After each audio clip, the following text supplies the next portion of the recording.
बहनों, नमस्कार भैया बहनों। मैं अमित पाठक आपके सामने जो केमिकल रिएक्शन और इक्वेशन का जो चैप्टर हमारा चल रहा था उसकी छठी वीडियो लेकर के आया हूँ।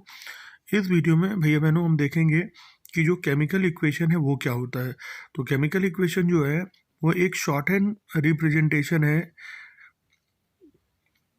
किसी भी केमिकल रिएक्शन की। मतलब जो केमिकल रिएक्शन हम लिखते हैं उसको छोटे से फॉर्म में लिख देना ही हमारे पास chemical word form of chemical equation होता है। तो word form of chemical equation को समझने के लिए मैंने यहाँ देखिए फॉर एग्जांपल में लिखा है कि zinc react with sulphuric acid, reaction is carry to form zinc sulphate and hydrogen gas. अब ये इतना बड़ा स्टेटमेंट लिखा हुआ है, अगर मैं इसको वर्ड फॉर्म ऑफ इक्वेशन में लिखूँ तो मैं लिखूँगा जिंक और रिएक्ट का मतलब प्लस और सल्फ्यूरिक एसिड। अब यहाँ पे मैं लिखा है टू फॉर्म का मतलब कि अब हमें एरो लगा करके और प्रोडक्ट वाला जो पार्ट होगा वो लिखना होगा।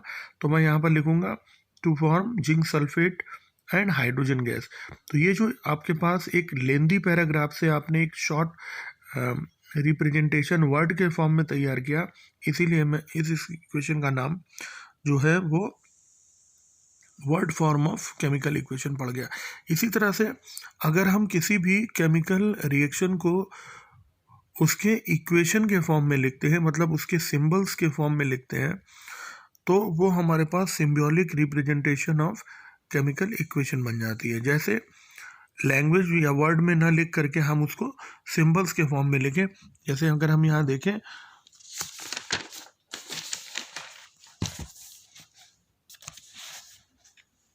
तो आप देख पाएंगे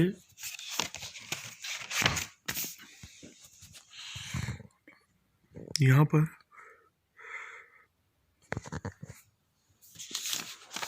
ये जो इक्वेशन है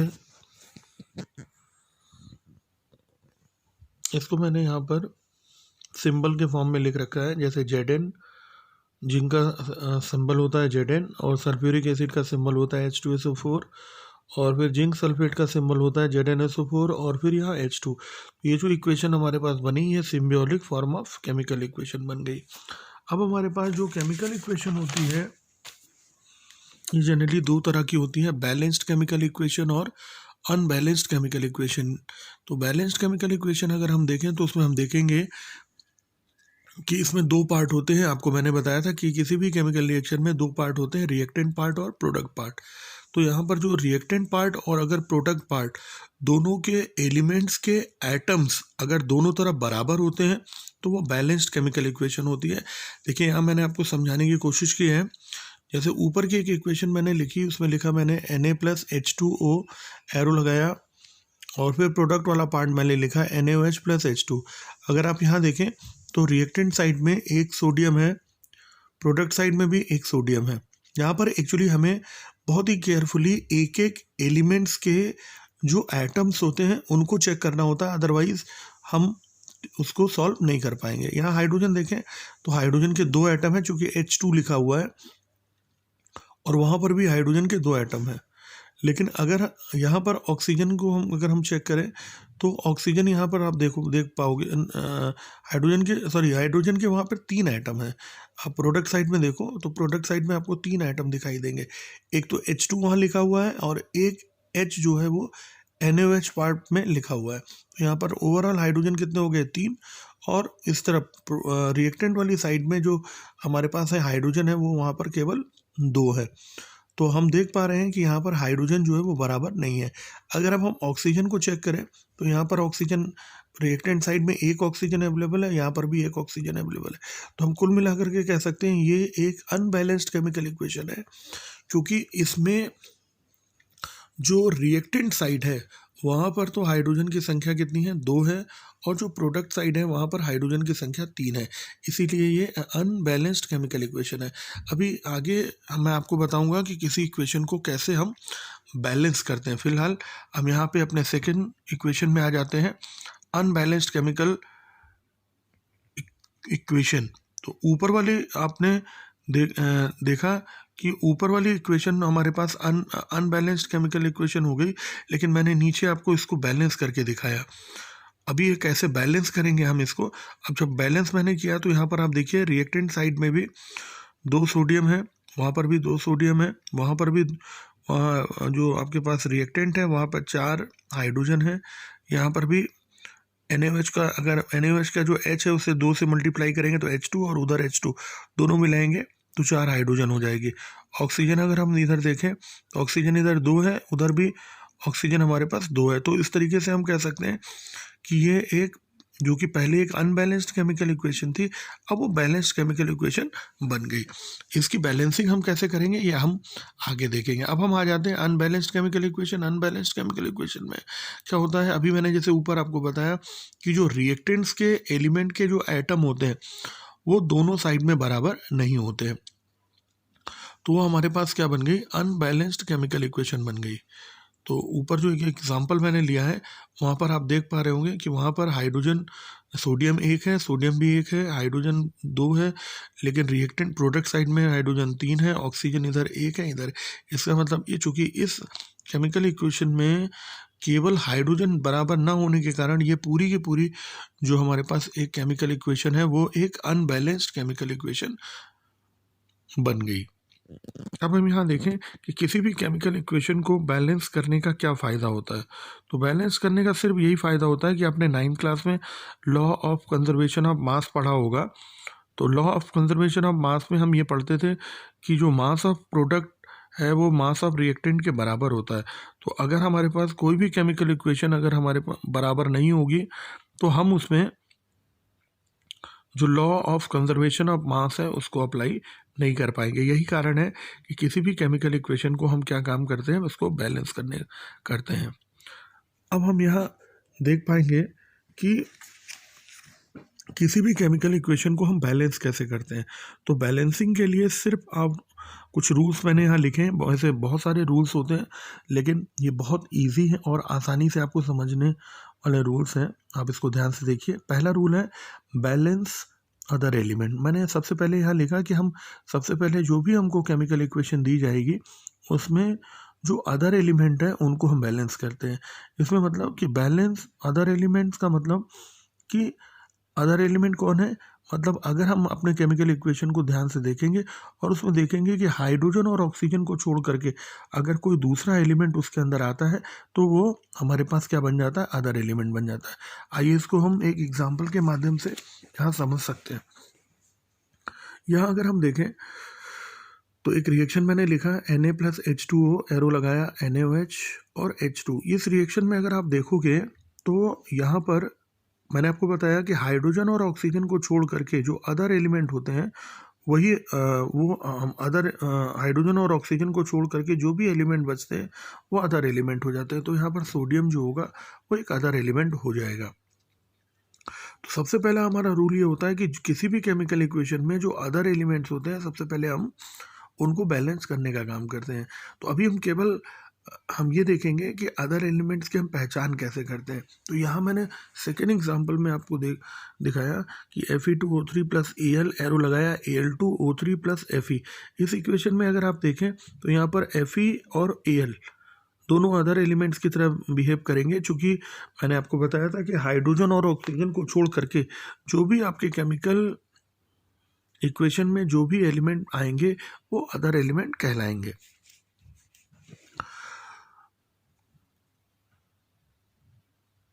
इनमें जो हम अदर एलिमेंट्स होते हैं या अदर एलिमेंट्स को बैलेंस करने के लिए हम क्या काम करते हैं, उन्हें हम सूटेबल नंबर से मल्टीप्लाई करते हैं। और वो जो मल्टीप्लाई होता है वो हमेशा फ्रंट में होता है, ना तो हम उस मल्टीप्लाई को बीच में करते हैं और ना तो हम उस मल्टीप्लाई को जो हमारे पास एलिमेंट के जो निचला हिस्सा होता है वहाँ पर भी हम मल्टीप्लाई नहीं करते हैं। हम केवल किसी भी जो मल्टीप्लिकेशन है उसको बैलेंस करने के लिए इक्वेशन को वो सिर्फ और सिर्फ फ्रंट में करते हैं। अपने दूसरे रूल की तरफ मैं आऊँ, इसमें मैंने लिखा कि वी बैलेंस ऑक्सीजन और hydrogen by multiplying with suitable number on odd side.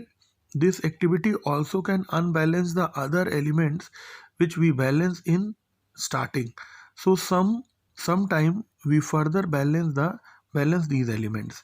ये कह रहा है कि जब हम अदर एलिमेंट्स को बैलेंस कर चुके होते हैं, उसके बाद अगर हम हाइड्रोजन या ऑक्सीजन में से किसी एक को बैलेंस करते हैं सुटेबल नंबर के साथ में मल्टीप्लाई करके, और वो मल्टीप्लाई हमें किधर करनी है, ऑड और हमेशा ऑड साइड में करनी है।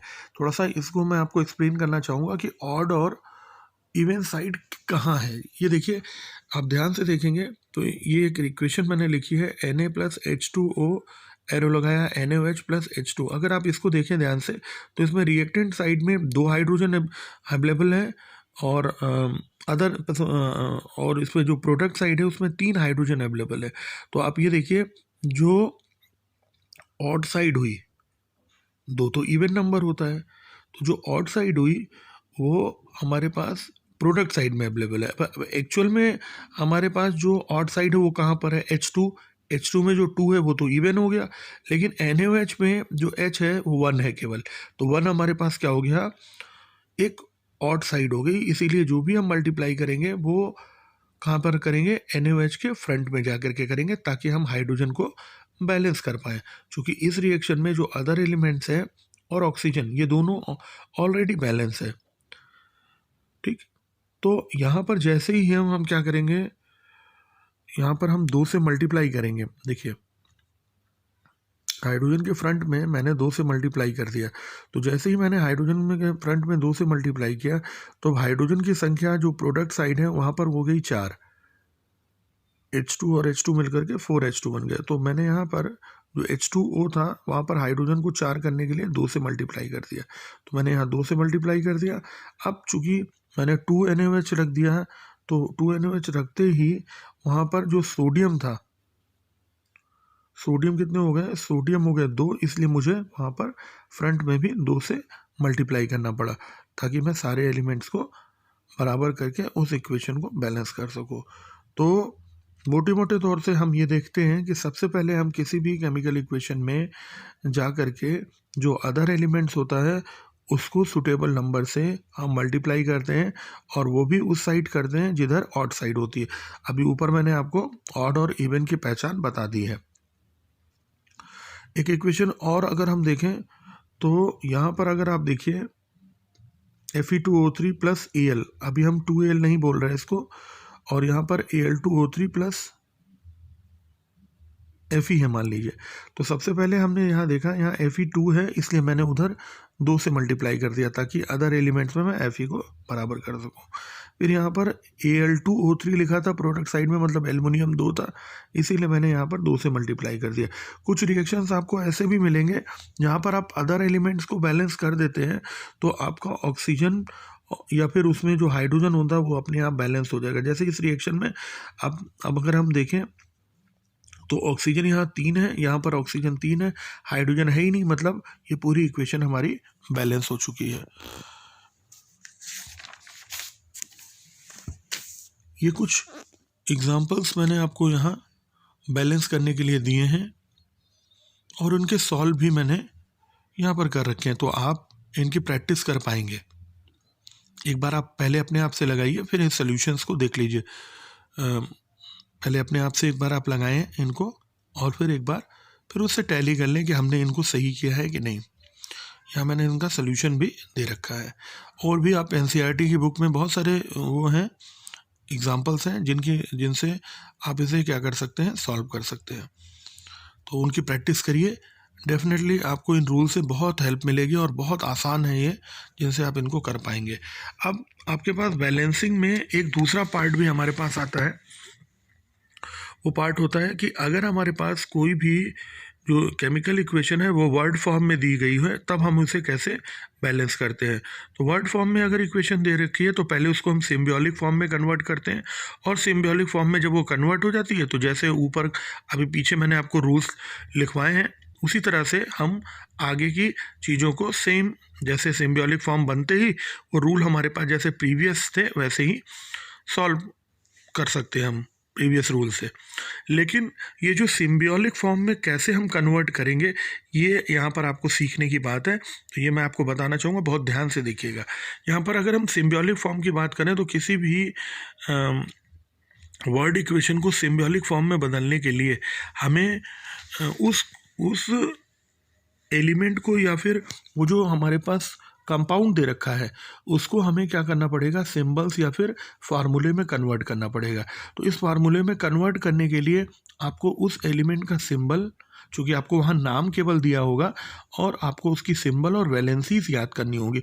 तो कुछ इम्पॉर्टेंट जो एलिमेंट्स हैं जिनकी आपको वैलेंसिंग में ज़रूरत, सिंबॉलिक फॉर्म में ज़रूरत पड़ सकती है कन्वर्ट करते वक्त, तो उनकी वैलेंसीज मैंने यहाँ एक टेबल के माध्यम से बना रखी है। आप बहुत ध्यान से उनको देखेंगे तो आप उसको काफ़ी वैलेंसीज को देख करके उसका फार्मूला आप बना पाएंगे। तो यहाँ कुछ